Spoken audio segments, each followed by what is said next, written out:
Udah begitu.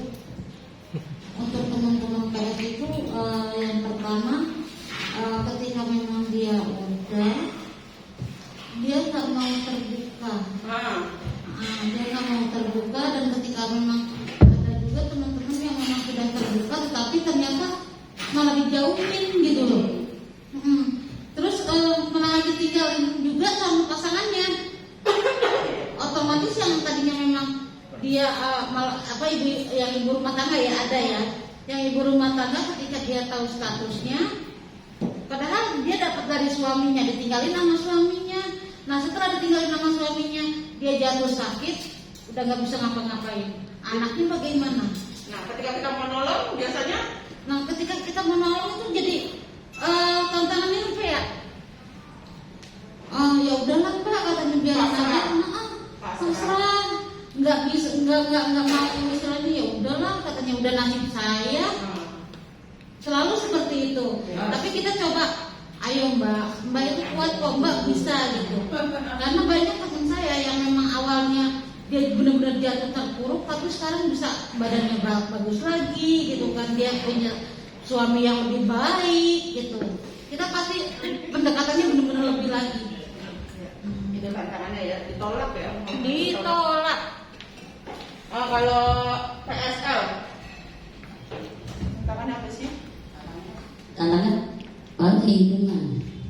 Tantangan lingkungan ya. Kita mau nolong teman kita PSL, yang nolak lingkungan. Iya.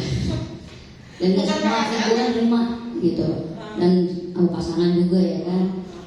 Kadang-kadang ada pasangan yang dengan tangan gitu, kita udah gimana, ya namanya dijalin balik lagi gitu. Masih cinta. Kita udah nolong ya, kita amanin di tempat kita, lukanya sembuh balik lagi. Iya, makanya kayak DT juga gitu. Saya masih cinta sama suami saya.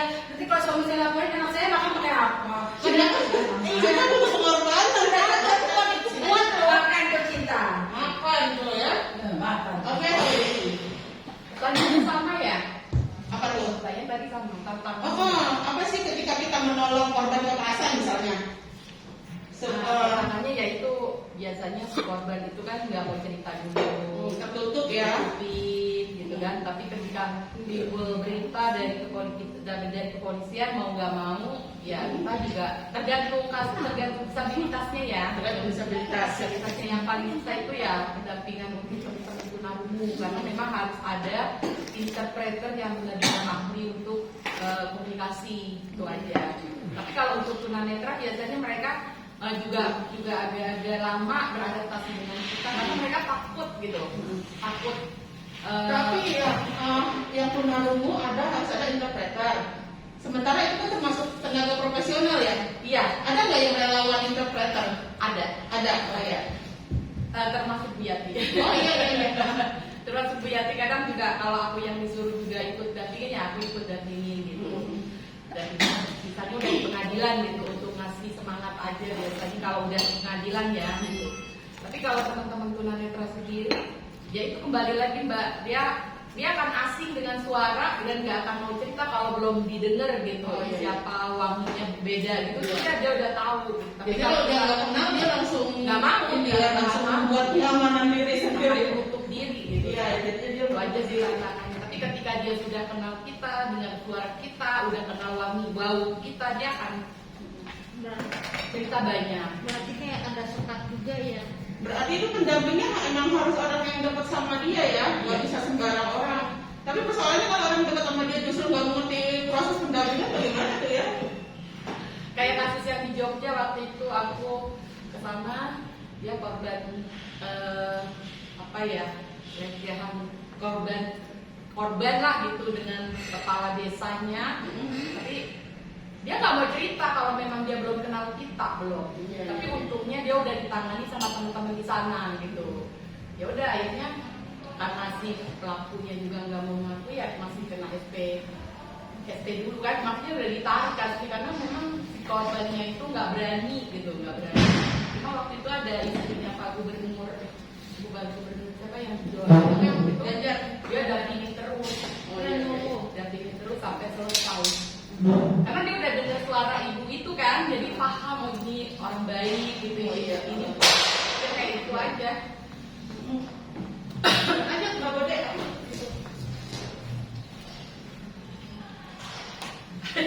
Mati.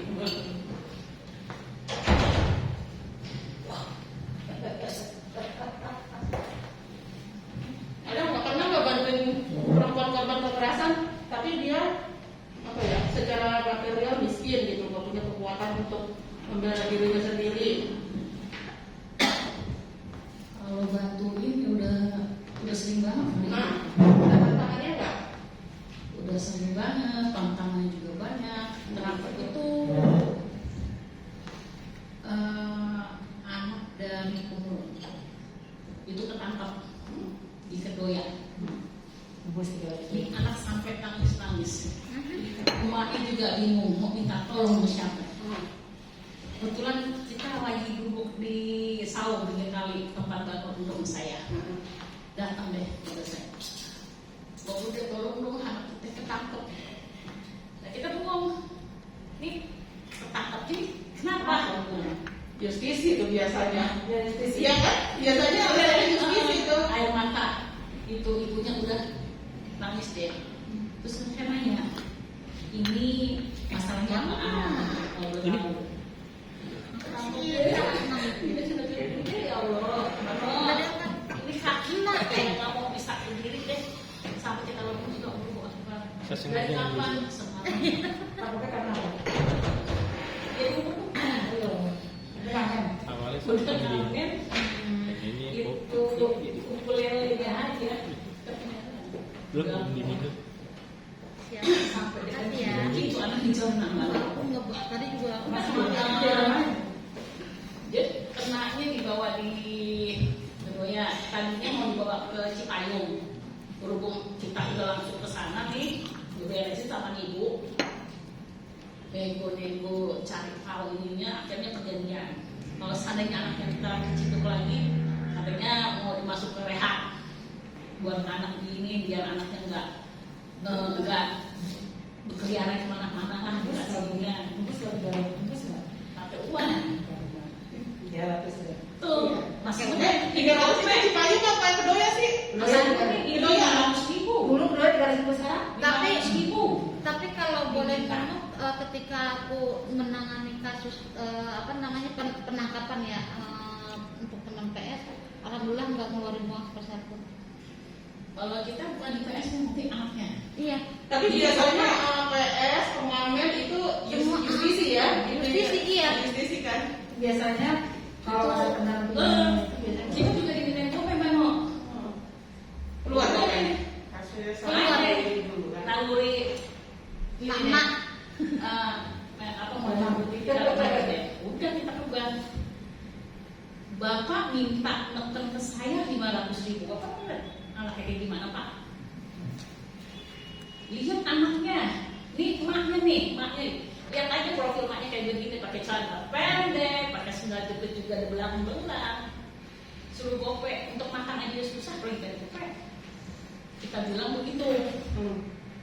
Ibu siapa? Oh, saya kebetulan juga tetangga, tapi ya udah minta tolong ke saya.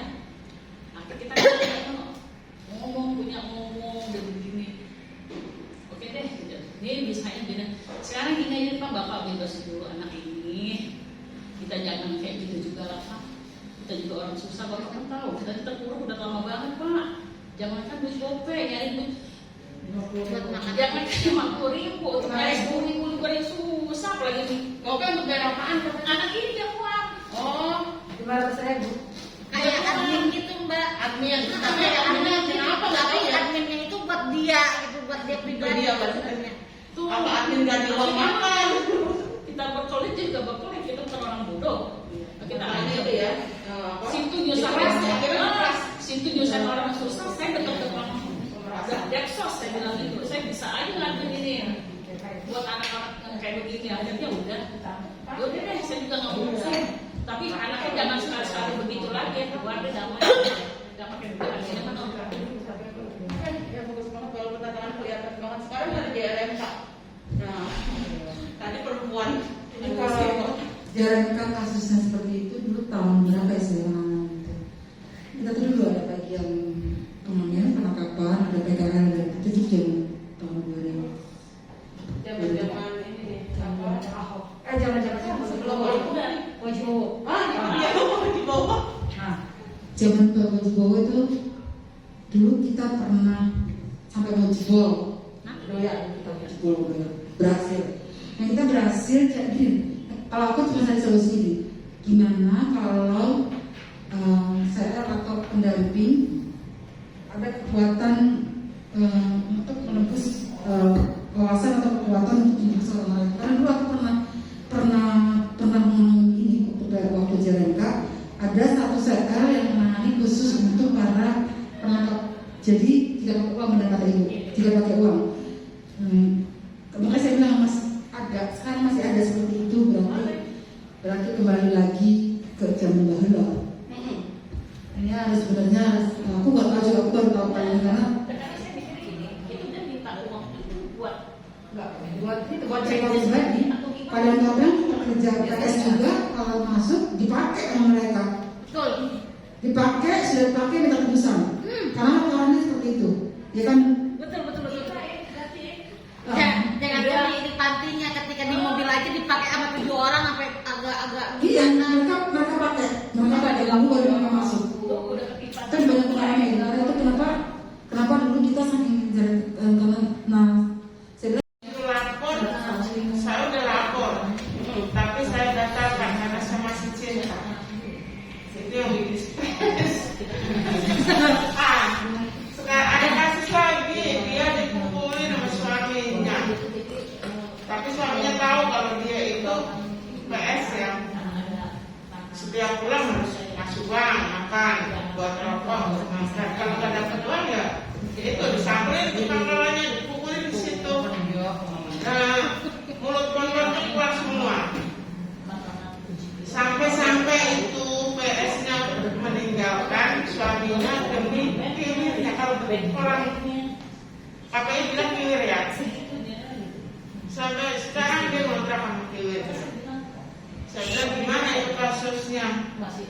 Biarinlah ada anak saya kayak gitu kan. Ketenangan juga kayak gitu. Jadi tantangannya ya itu karena mereka saat pertama dia malu sama keluarganya kalau melapor. Kedua karena dia cinta. Jadi dari zaman dulu sampai sekarang itu tantangannya di situ.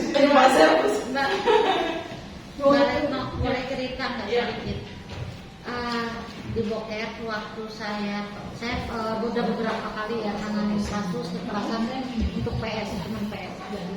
Ada satu yang bikin miris. Dia kalau misalnya kerja uangnya diambil, ya kan? Pokoknya itu uang itu untuk dipakai judi suaminya, dipakai main cewek lagi. Padahal istrinya itu kerjanya di Boker, di lokalisasi.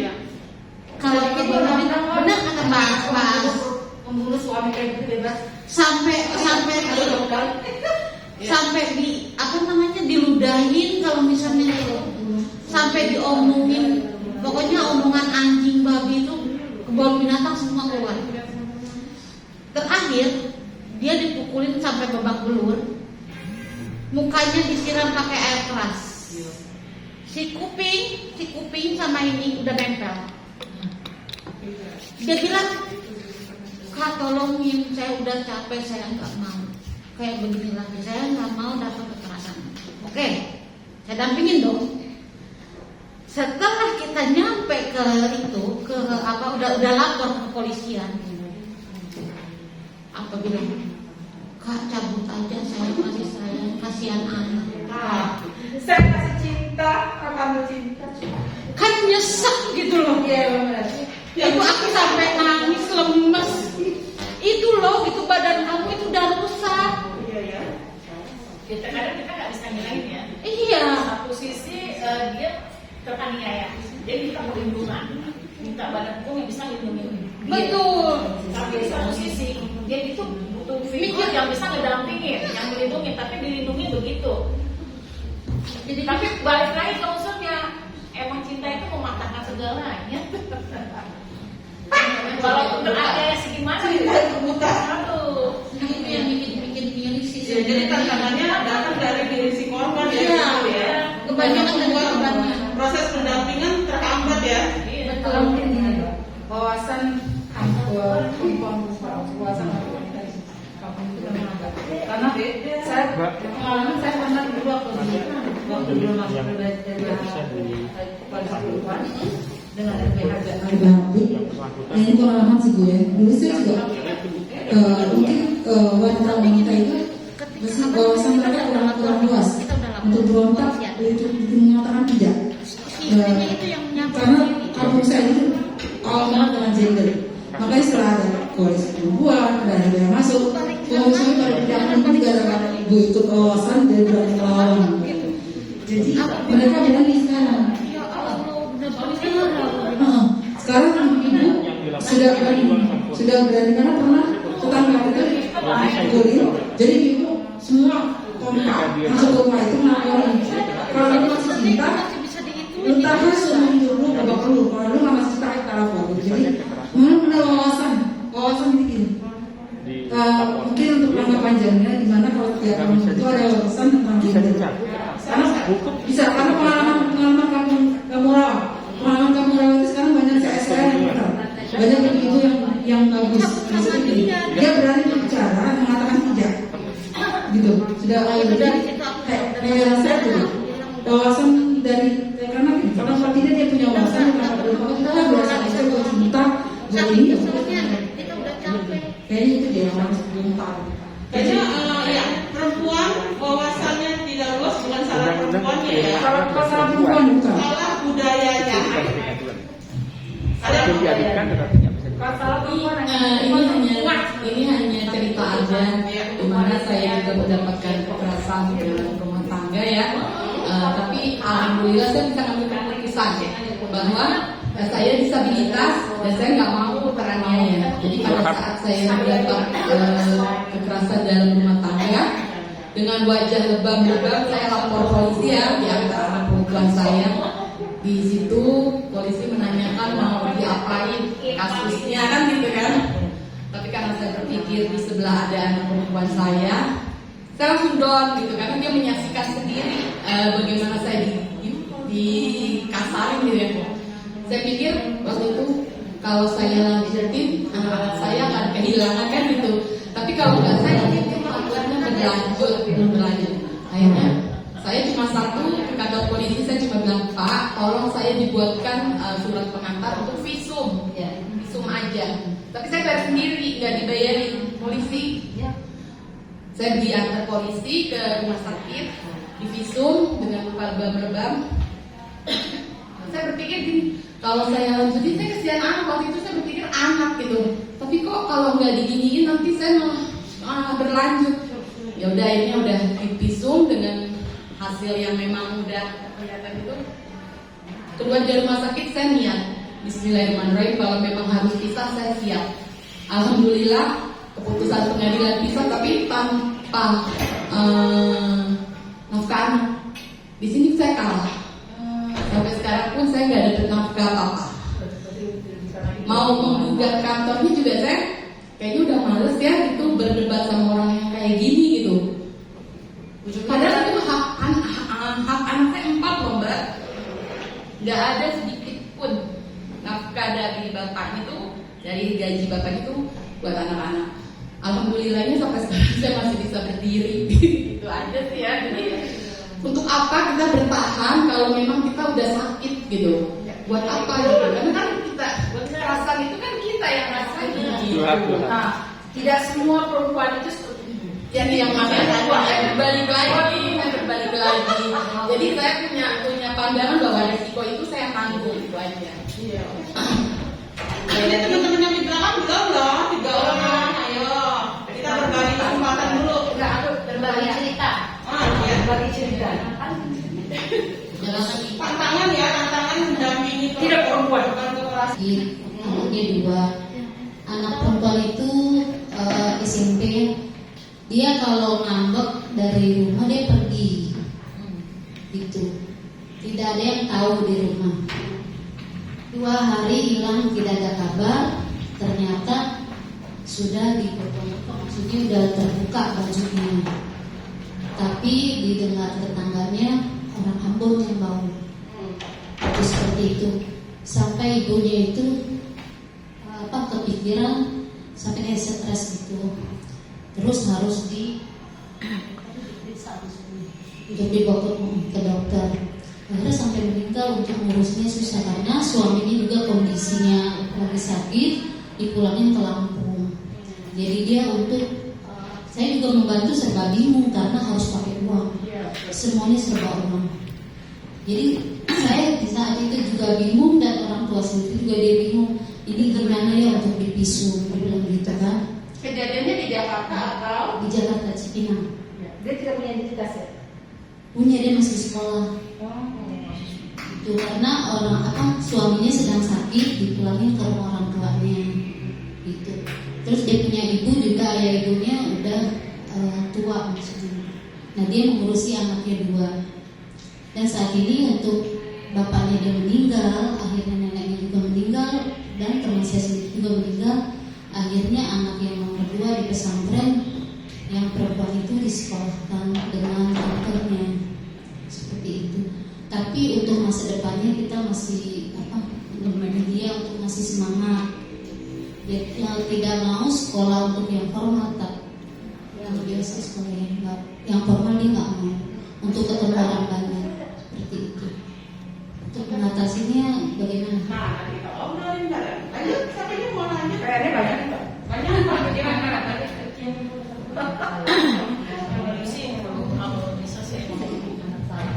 Kirim surat ke kelurahan sebenarnya udah diterima, tapi waktunya bentrok. Itu akhirnya belum harus reschedule. Lurah yang lama Pak baru? Yang baru. Masih sekarang? Tapi sebenarnya udah dikasih waktu kemarin tanggal 3 untuk datang, tapi ini reschedule bentrok sama. Berarti Ulang lagi harusnya, tapi belum ada jadwal baru. Jadi itu salah satu tujuannya gitu. Kita bisa mengadvokasi di komunitas kita sendiri. Gitu. Nah, caranya kita bisa berdiskusi di jaringan gitu, menguatkan. Gitu. Jadi itu. Advokasi kan nggak harus langsung negara kan, nggak harus langsung undang-undang.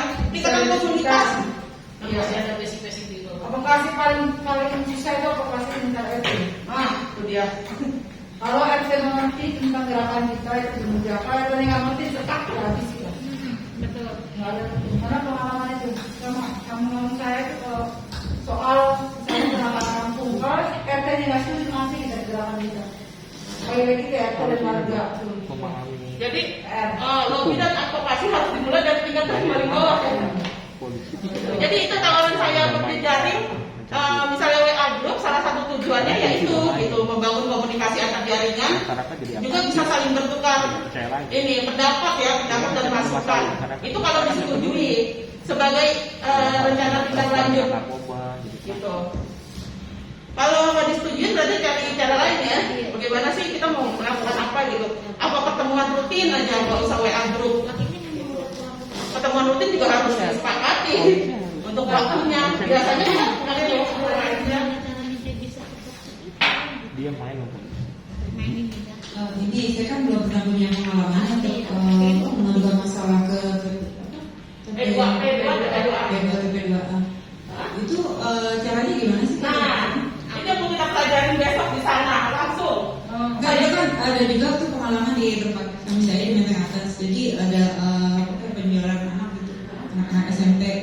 Jadi mereka dijeratnya, misalkan dia dikasih handphone gitu, terus nggak bisa bayar, akhirnya disuruh nemenin laki-laki gitu. Jadi secara nggak langsung dijual. Kejadiannya sama kayak di Cipayung.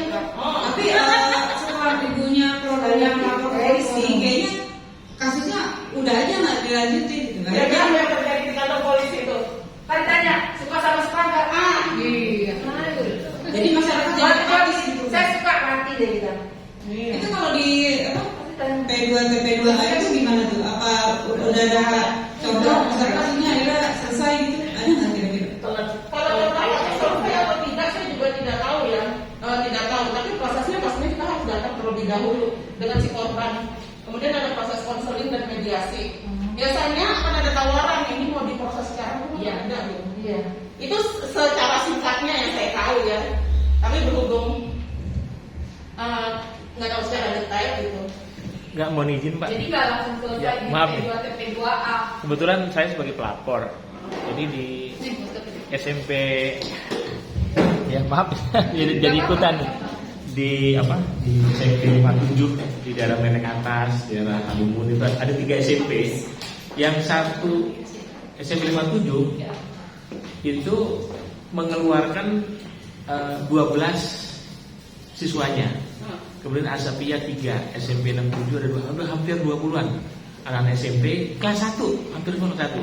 Nah, jadi mengapa mereka keluarkan? Karena anak-anak ini dianggap berbahaya bagi siswa yang lain. Kenapa? Karena mereka akan mengajak untuk melakukan perbuatan melawan hukum. Ternyata mereka menjadi pelacur. Nah, setelah diusut, Ini pelacur bahasa yang udah nggak. Iya. PS. PS ya, ini bahasa tahun 2004 kali ya. Nah, PS ya.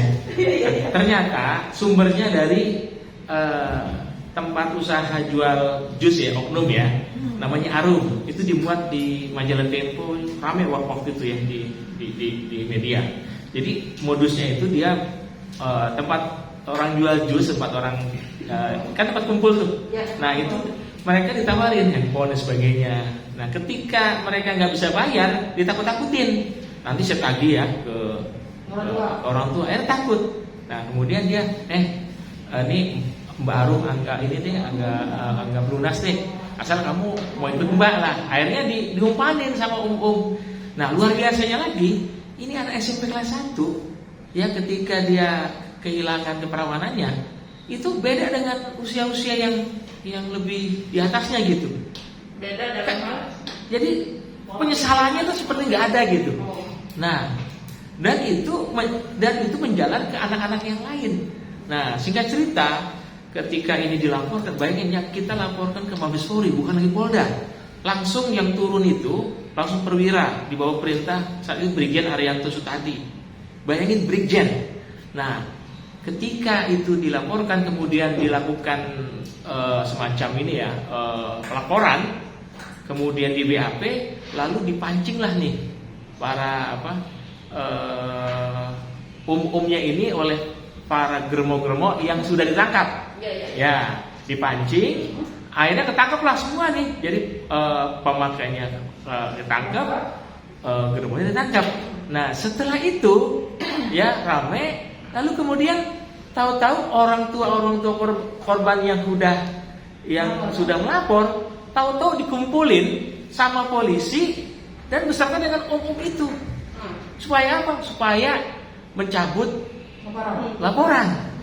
Nah, ini Brigjen Arianto Sutadi yang notabene dia adalah Brigjen ya, saat itu Dirpidum ya. Dia langsung dibuang ke Palu, ke Poso. Nah, ternyata germo-germonya ini adalah terkait dengan istrinya Wakapolri saat itu, ada Nurjatun, Unun Nurjatun yang kemudian kena kasus korupsi. Nah, jadi lingkaran soal kasus perempuan ini tidak sesederhana. Ya, bayangkan ya, nggak bisa kita bilang ada diajak damai kemudian selesai. Tidak bisa. Undang-undang perlindungan anak ketika itu dilaporkan, ya tidak ada yang namanya pencabutan. Karena di sifatnya bukan sifatnya delik aduan.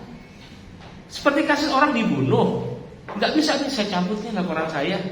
Kemudian yang bunuh bebas, nggak bisa. Tetap harus diproses. Tetap harus masuk ke pengadilan.